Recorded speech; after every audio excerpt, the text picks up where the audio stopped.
नमस्ते। यह पूरा कार्यक्रम मिर्गी के बारे में है और मिर्गी को कैसे पहचानें और दौरों को कैसे मैनेज करें इस बारे में है।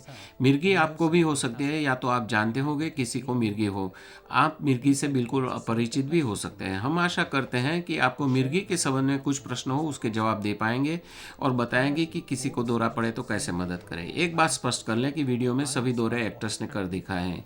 मैं ये वर्णन करूंगा कि किसी को क्या हो रहा है और वहाँ उपस्थित लोग उसे कैसे मदद कर सकते हैं, हानि से बचा सकते हैं। आप ये भी जानेंगे कि दौरे के दरमियान किसी को मदद करना आसान है, खास ट्रेनिंग की जरूरत नहीं। Sorry, can you repeat that?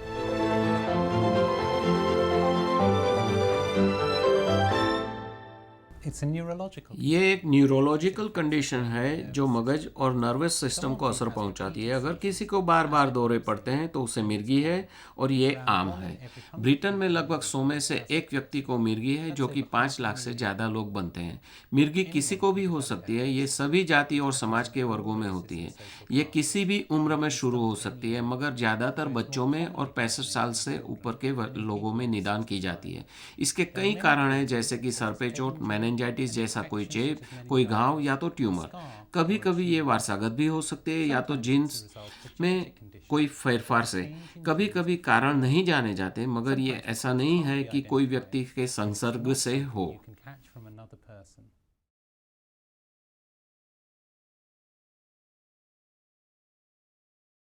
निदान करना मुश्किल हो सकता है। जब किसी को दौरे नहीं पड़ते तब तक उसे मिर्गी है ऐसे कोई स्पष्ट चिन्ह नहीं मिलते। मिर्गी होने के कारण ढूंढने के लिए कोशिश के लिए न्यूरोलॉजिस्ट ऐसे ईईजी करवाते हैं जो कि मगज की गतिविधि देखता है, और एमआरआई स्कैन करवाते हैं जो कि मगज के फोटो लेता है। व्यक्ति का वैद्यकीय इतिहास देखा जाएगा और दौरे के दरमियान क्या होता है ये पूछा जाएगा। बहुत लोगों को दौरे की कोई याद नहीं होती, इसलिए अगर किसी ने दौरा देखा हो तो दौरे के दरमियान क्या होता है उन्हें पूछना उपयोगी होगा। During the event.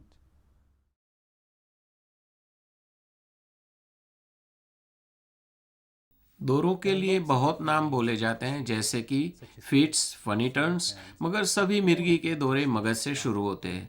हमारे मगज में लाखों नर्व सेल्स हैं जिसे न्यूरॉन कहते हैं, जो हम जैसे सोते हैं वहाँ से लेके कैसे हिलते फिरते हैं, अनुभव करते हैं, ये सब कंट्रोल करते हैं। हमारा मगज नर्व सेल और शरीर के बीच इलेक्ट्रिकल सिग्नल की आपले करके काम करता है। मिर्गी के दौरे के दरमियान सामान्य तौर से मगज जो इलेक्ट्रिकल सिग्नल भेजता है उसमें टेम्पररी गड़बड़ होने से दौरा पड़ता है। इसे हम ऐसे भी सोच सकते हैं कि जैसे हम कंप्यूटर में बहुत सारी चीज़ें एक साथ करने जाते हैं तो कुछ समय कंप्यूटर रुक जाता है, मगर जब वो रिबूट हो जाता है तो फिर से नॉर्मली काम करता है।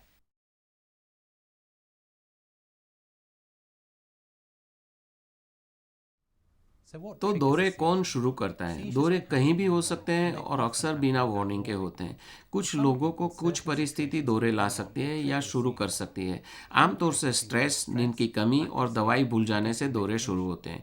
कुछ लोगों को फ्लैशिंग लाइट्स, चलती हुई चीज़ें और आकार से भी दौरे शुरू होते हैं। इन्हें फोटो सेंसिटिव मिर्गी कहते हैं। फोटो सेंसिटिव मिर्गी आम नहीं है। लगभग मिर्गी वाले 20 लोगों में से सिर्फ एक को फोटो सेंसिटिव मिर्गी होती है। Affected by flashing lights.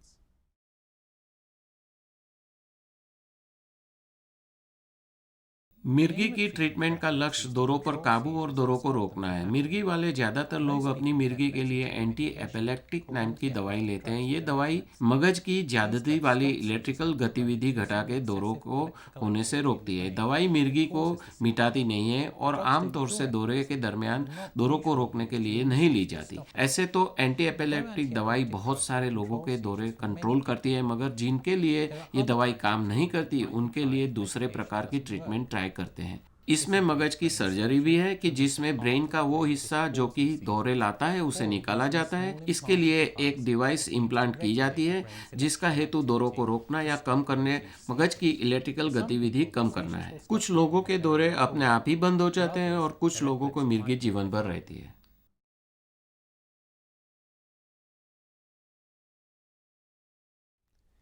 There are lots of different types of seizures. दौरे बहुत प्रकार के होते हैं। कुछ दौरे बहुत ही छोटे हैं और आप उसे ध्यान में भी नहीं ले पाए ऐसे होते हैं, तो कुछ बहुत ही स्पष्ट होते हैं। दौरे के दरमियान हर कोई बेभान नहीं हो सकता। कुछ दौरे में असामान्य वर्तन भी होता है। कुछ लोगों को एक से ज़्यादा प्रकार के दौरे पड़ते हैं। कुछ दौरे मगज की एक ही बाजू को असर पहुंचाते हैं, जिससे असामान्य संवेदना और वर्तणुक होते हैं। कुछ दौरे शुरू से ही मगज के दोनों भाग को असर पहुंचाते हैं और व्यक्ति बेभान हो जाएगी। ये काफ़ी शून्य मस्तकता के दौरे या तो ज़्यादा स्पष्ट तौर से ऐंठन वाले दौरे हो सकते हैं। दौरे के दरमियान व्यक्ति को क्या होता है, इसके आधार पर दौरों को भिन्न भिन्न ग्रुप में गिना जाता है। दौरा ब्रेन के कौन से भाग में असर पहुंचाता है और ब्रेन का ये भाग नॉर्मली क्या करता है, इसी पर ये उस पर आधारित होता है। एक बार दौरा शुरू हो जाए तो आप उसे रोक नहीं सकते। आमतौर से ये थोड़े समय, सेकंड या मिनटों तक चलेगा, अपने आप बंद हो जाएगा। दौरे को देखना डरावना हो सकता है, मगर ये आमतौर से पेनफुल नहीं होते और दौरे वाली व्यक्ति बाद में संपूर्ण रूप से ठीक हो जाती है। अगर आप ऐसे कोई को जानते हैं जिन्हें दौरे पड़ते हैं, तो आप उन्हें पूछ सकते हैं कि उन्हें मदद करने के लिए क्या कर सकते हैं। To help them if they have a seizure.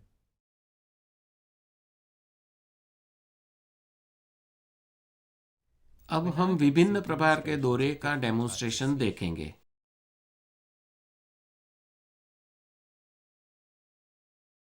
अगर ये सिंपल फोकल दौरा है तो ब्रेन के सिर्फ एक छोटे से हिस्से को इसकी असर पहुंचती है। अक्सर व्यक्ति को अजीब सी फीलिंग होती है, जैसे कि मुंह में विचित्र स्वाद, पेट में कुछ ऊपर आ रहा हो ऐसी फीलिंग, अचानक ही डर की फीलिंग, पूर्वाभास, पहले भी आपने अनुभव किया हो ऐसी फीलिंग, शरीर अक्कड़ हो जाना, झटके आना या तो शरीर में कुछ अजीब सी अनुभूति होना। व्यक्ति अपने आप ही इसमें अपसेट या तो खोया हुआ सा हो जाता है। ये दौरे किसी दूसरे दौरों की और ले जा सकते हैं और फिर भी ये दौरे को वार्निंग के दौरे या तो आभास भी कहते हैं। ये फिल्म में हम देखते हैं कि किसी को दृष्टि नियंत्रण करने वाले हिस्से में जब दौरा पड़ता है तो उसे क्या अनुभव होगा। यह देख सकते हैं कि उसकी दृष्टि धुंधली हो रही है।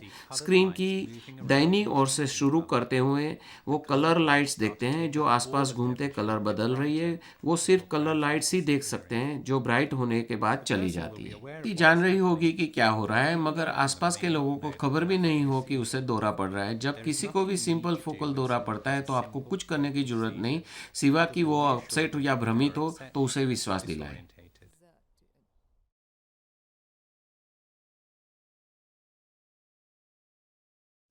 With complex focal complex seizures, focal दौरे में सिंपल फोकल दौरे की तुलना ब्रेन का बड़ा हिस्सा असरग्रस्त होता है। ऐसे देखो तो व्यक्ति को पता नहीं होगा कि क्या हो रहा है और वो भ्रमित होगी। बाद में उन्हें दौरे की याद नहीं होगी। the seizure afterwards.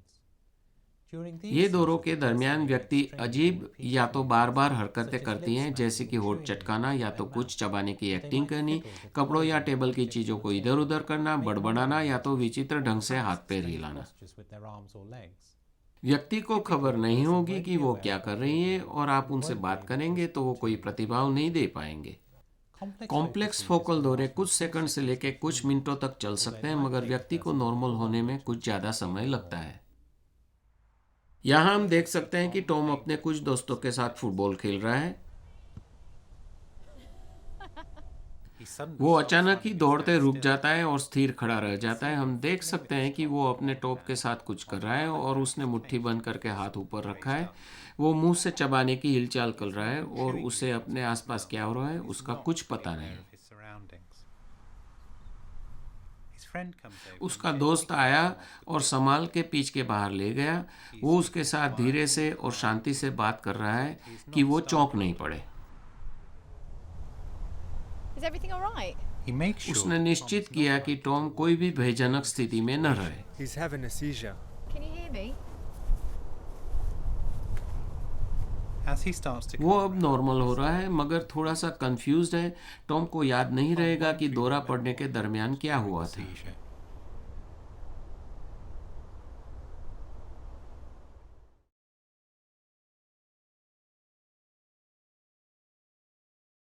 This is जब when कोई the व्यक्ति person's खड़ा हो body और gets उसका sick, शरीर अचानक they ही usually अकड़ जाता fall है down तो वो if they're ज़्यादातर अगर खड़े हैं तो Often गिर they जाता fall है। backwards. ज़्यादातर वो Might पीछे even की ओर गिर backwards. जाएगा और अपने सर या बैक को ईजा Although the पहुंचाएगा। person breathes यद्यपि with व्यक्ति difficulty, कुछ समय के लिए this होश type खो of देती seizure है, is very मगर fatal. ऐसा दौरा They आमतौर से usually बहुत ही छोटा होता है और वो जल्दी ही ठीक हो जाएंगे। यहाँ हम देखते हैं कि आयशा बस के लिए क्यू में खड़ी है।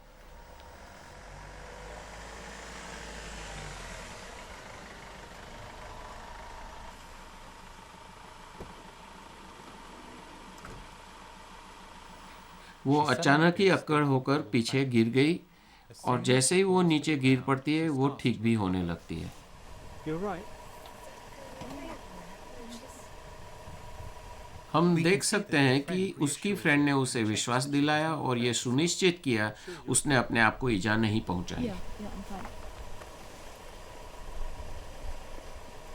She's able वो to get तुरंत ही जो भी कुछ कर रही थी वो कर पाएगी, मगर बाद में थोड़ी सी थकी हुई महसूस कर सकती है।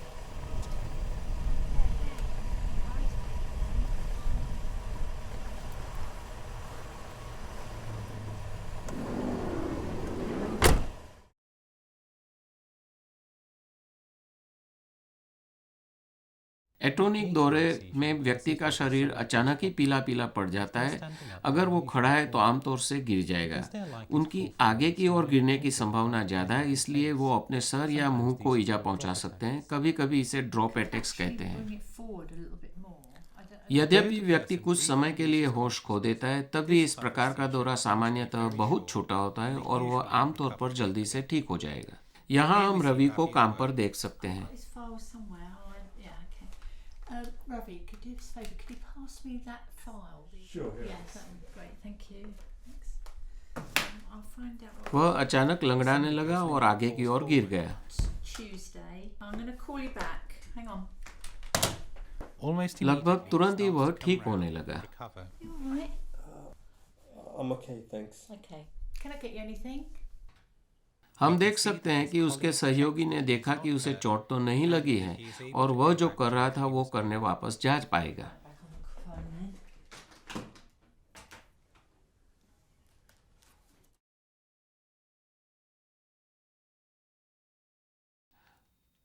शून्य मस्तकता के दौरे के दरमियान व्यक्ति कुछ क्षणों के लिए खोया खोया सा भाव शून्य हो जाता है। शून्य मस्तकता बहुत कम समय के लिए होती है और इन पर किसी का भी ध्यान नहीं जा सकता, लेकिन ये एक दिन में कई बार हो सकती है और इसलिए व्यक्ति के लिए बहुत बाधाकारी हो सकती है। व्यक्ति को शून्य मस्तकता के बारे में पता नहीं चलेगा क्योंकि वह कुछ समय के लिए बेहोश हो जाता है, लेकिन उदाहरण दे तो वह देख सकता है कि किसी बातचीत के कुछ अंश वो चूक गया है। वयस्कों की तुलना में बच्चों और युवा लोगों में शून्य मस्तकता आम होती है, या हम जो को कॉलेज में किसी बातचीत के दौरान देखते हैं। वह भावशून्य दिखाई दी और एकटक देखती रही और फिर होश में आ गई। वह कुछ समय के लिए उलझन में है क्योंकि व्याख्याता जो कह रहा था उसे वह चूक गई है। यदि वह बाहर गई होती तो हो सकता है कि कोई दोस्त सिर्फ यह निश्चित करता कि वह सुरक्षित है और भय से दूर ले जाता। कुछ लोगों को असामान्य शून्य मस्तकता होती है जो विशिष्ट शून्य मस्तकता से लंबी होती है और इनमें कुछ शारीरिक हिलचाल होती है।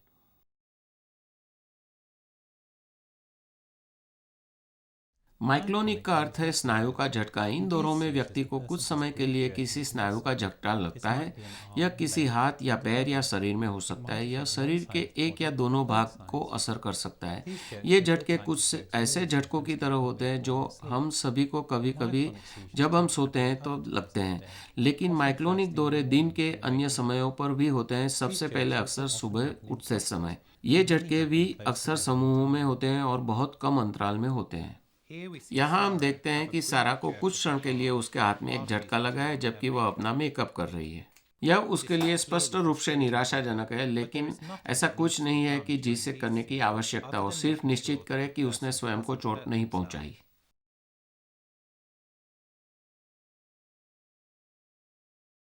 जब व्यक्ति अड़कड़ जाता है और फिर थरथराने लगता है, जब लोग मिर्गी के बारे में सोचते हैं, यह वही दौरा है जिसके बारे में ज़्यादातर लोग सोचते हैं। यह दौरा पड़ने के दौरान व्यक्ति बेहोश होगा। दौरे की शुरुआत में व्यक्ति का शरीर अचानक अकड़ जाता है। वह चीख सकता है या अपनी जीभ काट सकता है और अपने मुंह के आसपास खून या थूक देख सकते हैं। यदि वह खड़ा है तो नीचे गिर जाएगा। धीरे धीरे रुकने से पहले कुछ मिनटों के लिए उसका शरीर लय में झटके मारेगा या ऐंठेगा। यहाँ हम टॉम को रसोई में नाश्ता करते हुए देखते हैं। वह अचानक नीचे गिर गया। उसका शरीर कंपने लगा क्योंकि उसके स्नायु तंग होकर ढीले पड़ने लगे। इस समय उसकी सांसें आवाज वाली और सख्त है। उसका मुंह फीका पड़ सकता है या तो नीला पड़ सकता है। or blue उसकी दोस्त around ने his सिर को mouth. बचाने के लिए उसके सिर के नीचे कोई तौलिया रखा। यदि उसकी स्वयं को चोट पहुंचाने की संभावना है तो वह टेबल या कुर्सियां को हटा सकती है। झटके लगना कुछ मिनट तक रहा और फिर वह लंगड़ा हो गया और इधर उधर जाने लगा। उसके दोस्त ने धीरे धीरे से उसे अपनी तरफ ठीक होने की स्थिति में मोड़ा। वह शायद बहुत भ्रांत, थका हुआ और दुखता हुआ महसूस करेगा और थोड़ी देर के लिए सोना चाह सकता है। उसका दोस्त वो निश्चित रूप से ठीक हो जाए इसलिए उस पर नजर रखेगा। During a convulsive tonic-clonic seizure, ऐंठनकारी टॉनिक क्लोनिक दौरे के दरमियान शांत रहने का प्रयास करें। समय की जांच रखें कि दौरा कितनी देर तक चलता है। सर को बचाने के लिए उसके सर के नीचे कोई नरम चीज रखें या उसके सर को अपने हाथों में पकड़ें। यदि उसकी गर्दन के चारों ओर तंग कपड़ा हो या उसका सिर का दुपट्टा या घूंघट पहना हो तो सांस लेने में सहायता करने के लिए इसे ढीला करना चाह सकते हैं। यदि वो बाहर हो तो लोगों को आसपास भीड़ करने से रोकना प्रयास करें, दौरा पड़ने दें। उसे रोके नहीं या नीचे नहीं दबाएं। जब तक कि वह प्रत्यक्ष खतरे में न हो तब तक उसे हिलाए नहीं। यदि वह स्वयं को चोट पहुंचा सकता है तो चीज वस्तुओं को दूर हटा दे और महत्वपूर्ण रूप से उसके मुंह में कुछ नहीं डाले। वह अपनी जीभ नहीं निगलेगा। दौरा बंद हो जाने और उसका थरथराना रुकने के बाद उसे ठीक होने की स्थिति में उसकी तरफ घुमा दे। किसी भी उलझाव को कम करने का प्रयास करें। यदि उसने स्वयं को गीला किया है तो संवेदनशीलता के लिए उस पर कुछ कोट या कपड़ा लगा दे। यदि उसकी सांस में कठिनाई या शोर लगता है तो जांच करें कि उसके वायु मार्ग में कोई चीज अवरोध नहीं करती है। उसके मुंह के आसपास की थूक आप पहुंच सकते हैं। जब तक वो पूरी तरह से ठीक न हो जाए आप उसके पास रुके रहें।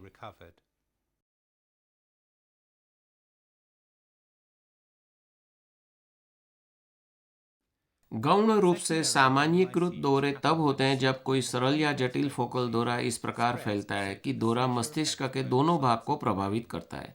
व्यक्ति होश खो देता है और आमतौर पर उसे टॉनिक क्लोनिक दौरा होगा।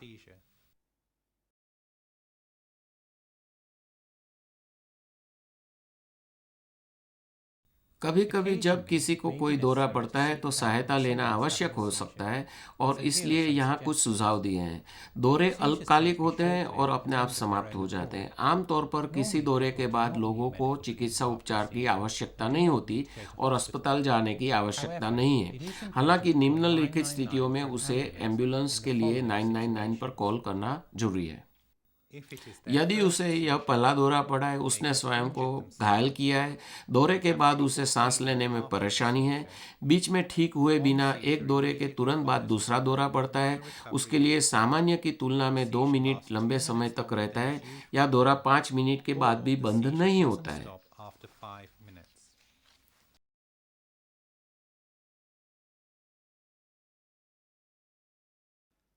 व्यक्ति के एक तरफ फर्श पर घुटनों के बल बैठे। व्यक्ति के हाथ को आपके सबसे समीप है उसके शरीर के साथ समकोण करें ताकि हाथ ऊपर की तरफ इशारा करते हुए यह कोहनी पर मुड़ी हो। इससे जब आप उसे पलटेंगे तो यह रास्ते में नहीं आएगी। उसकी हथेली के सामने अपनी हथेली रखते हुए धीरे से दूसरा हाथ उठाए, हथेली पर हथेली। अब उसके हाथ के पिछले हिस्से को सामने वाले गाल पर रखें। उदाहरण के लिए यदि उसका दाहिना हाथ है तो उसके बाएं गाल पे सामने। अब व्यक्ति के घुटने तक पहुंचने के लिए, जो कि आपसे सबसे दूर है, अपनी दूसरी बाह का उपयोग करें। उसके घुटने को ऊपर खींचे ताकि उसका पैर मुड़े और उनका पांव फर्श पर समतल हो। उसके घुटने को धीरे से अपनी ओर खींचे ताकि वह आपकी ओर मुंह करते हुए अपनी तरफ लुढ़क जाए। उसे काफी आसानी से पलटने में उसके शरीर का वजन सहायता करेगा। मुड़ी हुई टांग को जो आपके निकटतम है उसके शरीर के सामने सरकाए ताकि वह फर्श पर टिकी हो। उसके घुटने को मोड़े ताकि यह उसके शरीर के साथ समकोण हो। यह स्थिति उसे संतुलित करने में सहायता करेगी। उसके सिर को थोड़ा सा पीछे झुकाने के लिए उसकी ठोड़ी को धीरे से उठाएं। इससे उसका वायुमार्ग खुलेगा और उसे सांस लेने में सहायता मिलेगी। जांच करें कि उसका वायुमार्ग को कोई चीज अवरोध नहीं कर रही हो। यदि उसके मुंह में कोई अवरोध है जैसे कि खाना तो इसे हटा दें। यदि आप सुरक्षित रूप से ऐसा कर सकते हैं, जब तक वह पूरी तरह से ठीक नहीं हो जाता तब तक आप आश्वासन देते हुए साथ रहें।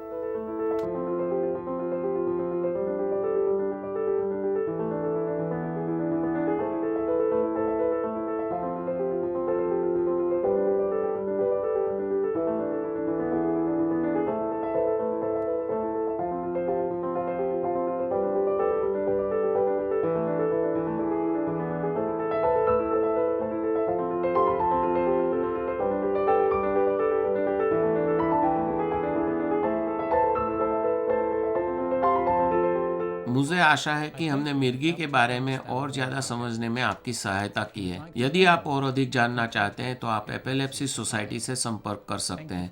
देखने के लिए धन्यवाद। नमस्कार।